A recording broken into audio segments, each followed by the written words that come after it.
വണ്ടികളോട് വളരെ ഇഷ്ടം. എങ്ങനെയാ ഇഷ്ടം ഉണ്ടായി വന്നത്? എങ്ങനെയാ? അതിപ്പോ ആമ്പിള്ളേരുടെ പ്രത്യേകിച്ച് എന്തുകൊണ്ടാണ് വണ്ടിയോട് ഇഷ്ടമുണ്ടെന്ന് ചോദിക്കേണ്ട ഒരു കാര്യമില്ല. അത് നമ്മുടെയൊക്കെ ബ്ലഡിലുണ്ട്. എങ്ങനെ വരുന്നതെന്ന് അറിയത്തില്ല. ചിലർക്ക് കുറച്ച് ഇഷ്ടം കൂടുതലുണ്ടായിരിക്കും, ചിലർക്ക് അത് പ്രാന്തായിരിക്കും. എനിക്ക് പ്രാന്താന്ന് തോന്നുന്നു.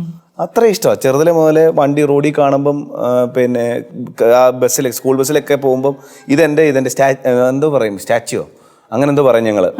അപ്പൊ അതിന് കാറ് വാനിലെ കിളിയുടെ കയ്യിൽ നിന്ന് ഞങ്ങൾക്ക് അടിയും കിട്ടിയിട്ടുണ്ട്. അങ്ങനെ കാറ് അതുകൊണ്ട് അങ്ങനെ കുഞ്ഞുനാള് പോലെ തുടങ്ങിയതാ. ഈ പറഞ്ഞ പോലെ ഒന്ന് റെഡിയായി നമുക്ക് വാങ്ങിക്കാൻ തോന്നിയപ്പം വീട്ടിൽ നിന്ന് ചോദിച്ചു, ഒരു വീട് വീടെടുത്ത് വെച്ചാൽ നമുക്ക് പോകാൻ പറ്റുമോ?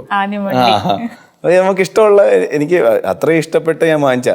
എനിക്ക് കാറോടെ കൂടുതൽ ഇഷ്ടം. ഇനിയിപ്പം നാളെ ഒരു വീട് വാങ്ങിക്കണം, കാർ വാങ്ങിക്കണം എന്ന് വെച്ചാൽ ഞാൻ കാറായാലോ എന്ത് പറയും. അത് ഭയങ്കര ഇഷ്ടമാണ്. അത് ഒറ്റയ്ക്കാണേലും ഡ്രൈവ് പോകാൻ ഇഷ്ടമാണ്. ചുമ്മാ പിന്നെ വീട്ടിലിരിക്കുന്ന സമയത്ത് രാത്രി ഡ്രൈവ് പോകും. വെറുതെ കാർ എടുത്തുകൊണ്ട് പോകും, കാർ കഴുകിയിടും. ഇപ്പൊ പിന്നെ ഫ്ലാറ്റിലായതുകൊണ്ട് അത് പറ്റുന്നില്ല.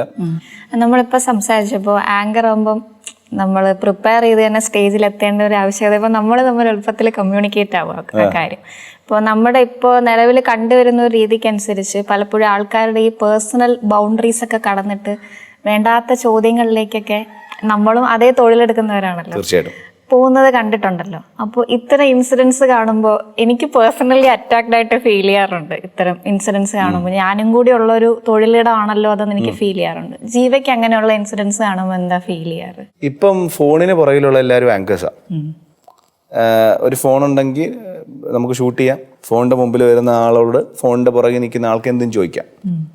അങ്ങനെ അത് ഇപ്പം കൂടുതലും പേഴ്സണൽ ആയിട്ടുള്ള ചോദ്യം, വളരെ പേഴ്സണൽ ആയിട്ടുള്ള ചോദ്യങ്ങളാണ്. ഞാനൊക്കെ ഇന്റർവ്യൂസ് ചെയ്തിട്ടുള്ള. അപ്പൊ എന്റെ മുമ്പിൽ ഒരു ആർട്ടിസ്റ്റിനെ കിട്ടുമ്പോൾ ആളെ എത്രത്തോളം കംഫർട്ടബിൾ ആക്കാം എന്നാൽ മാത്രമേ ആള് മനസ്സറിഞ്ഞ് സംസാരിക്കുള്ളൂ.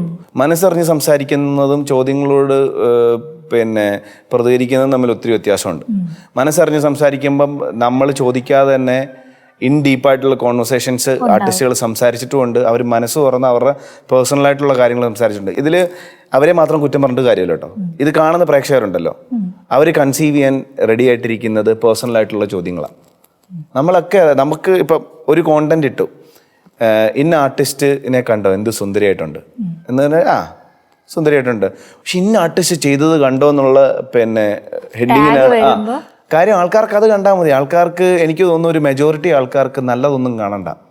എന്താണ് അതിനകത്തിലുള്ളത്? ഒരാളുടെ സങ്കടം, ഒരാളെ എന്തെങ്കിലും പറഞ്ഞു, ഗോസിപ്സ്, അതൊക്കെ കാണാൻ, അതൊക്കെ കൺസീവ് ചെയ്യാനാണ് കൂടുതൽ താല്പര്യം. അതുകൊണ്ടാണ് അങ്ങനത്തെ കണ്ടന്റിനാണ് റേറ്റിംഗ് ഉള്ളത്. അപ്പൊ അവർ നോക്കുമ്പോൾ അവരുടെ ചാനലിന്റെ വളർച്ചയ്ക്ക്, അവരുടെ ചാനലിന്റെ റീച്ചിന് അത് അങ്ങനെയുള്ള ചോദ്യങ്ങളാണ് വേണ്ടത്. അപ്പൊ അങ്ങനെയുള്ള ചോദ്യങ്ങൾ ചോദിക്കും. അപ്പം ആ ഓപ്പോസിറ്റ് ഇരിക്കുന്ന ആൾ ചിലപ്പോൾ അതിനുള്ള ഉത്തരം പേഴ്സണലി പറഞ്ഞാൽ അത് കണ്ടന്റാണ്, ഉടക്കിയാൽ അത് കണ്ടന്റാണ്. എന്തോരം ഒന്നും ആലോചിക്കാതെ ഭയങ്കര ഡീപ്പായിട്ടുള്ള ചോദ്യങ്ങൾ ചോദിക്കുന്ന കണ്ടിട്ടില്ലേ?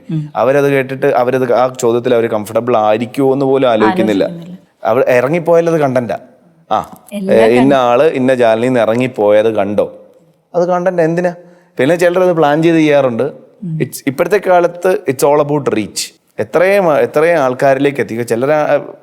ഒരു വിഭാഗം ആൾക്കാർക്ക് എങ്ങനെയെങ്കിലും ഒക്കെ റീച്ച് ആയാലും മതി, അങ്ങനെയുണ്ട്. അപ്പം നല്ലത് കൊടുത്ത് നോക്കി നല്ലത് കൺസീവ് ചെയ്ത് കൊടുക്കാൻ നമ്മൾ നല്ലത് തന്നെ കൺസീവ് ചെയ്യും. പക്ഷെ ഒരു മെജോറിറ്റി ആൾക്കാർക്ക് നല്ലത് വേണ്ട. അപ്പൊ പിന്നെ ഓപ്പോസിറ്റ് നിൽക്കുന്ന പിന്നെ ഇപ്പൊ ചാനലാണെങ്കിലും ശരി, പിന്നെ ഓൺലൈൻ ഒക്കെ അവരാണെങ്കിലും അവര് പിന്നെ നിർബന്ധിതരാകുക കൊടുക്കാൻ. അപ്പൊ നമ്മുടെ ഭാഗത്ത് തെറ്റുണ്ട് എന്ന് കരുതി നമ്മൾ പറഞ്ഞു കഴിഞ്ഞാൽ അല്ലെങ്കിൽ പിന്നെ നന്നാവുമെന്ന് ചോദിച്ചാൽ അതുമില്ല. ഒന്നിനെ പറ്റി അറിയാതെ, ഒന്നും കൃത്യമായിട്ടുള്ള കാര്യങ്ങൾ അറിയാതെ ഒരു വീഡിയോ കണ്ടിട്ട് നമ്മൾ എടുത്തിയാടി കമന്റ് ചെയ്യാറുണ്ട് ഒരുപാട് പേര്. കാര്യം വേറെ എന്തെങ്കിലുമൊക്കെ ആയിരിക്കും. അപ്പം അതിലൊന്നും കാര്യമില്ല. സോഷ്യൽ മീഡിയയിലേക്ക് നമ്മൾ ഇറങ്ങുകയാണെന്നുണ്ടെങ്കിൽ നമ്മൾ ഇതൊക്കെ ഫേസ് ചെയ്യാൻ തയ്യാറായിരിക്കാൻ വേണം.